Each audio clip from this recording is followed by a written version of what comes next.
তখন আপত্তি করেননি ব্যালেন্স ডিওর নিয়ে। রোনালদোর দ্বিচারিতার সমালোচনায় মুদ্রি।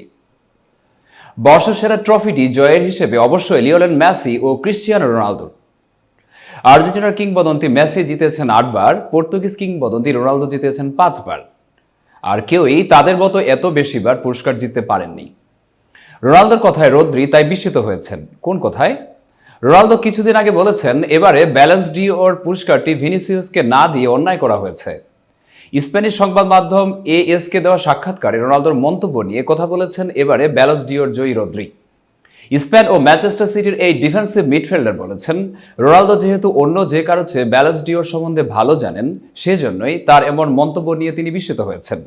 শুনুন রদ্রির মুখেই। এটা বিস্ময়কর যে, কারণ তিনি পুরস্কার কিভাবে দেওয়া হয়, কিভাবে পুরস্কার নেওয়া হয় তিনি সেটা জানেন। সবচেয়ে বড় কথা হলো, যেভাবে বিজয়ী করা হয়েছে সেভাবে আমাকেও বিজয়ী করা হয়েছে। এবছর ভোট দেওয়া সাংবাদিকদের সিদ্ধান্ত নিয়েছেন পুরস্কারটি আমারই জেতা উচিত। সম্ভবত এই একই সাংবাদিকেরা তাকেও ভোট দিয়ে জিতিয়েছেন। আমার মনে হয় তখন তিনি আপত্তি করেননি। এতক্ষণ বার্তা বৈঠকের সাথে থাকার জন্য ধন্যবাদ। নতুন নতুন তথ্য ও সংবাদ পেতে বার্তা বৈঠক ইউটিউব চ্যানেল ও ফেসবুক পেজের সাথেই থাকুন।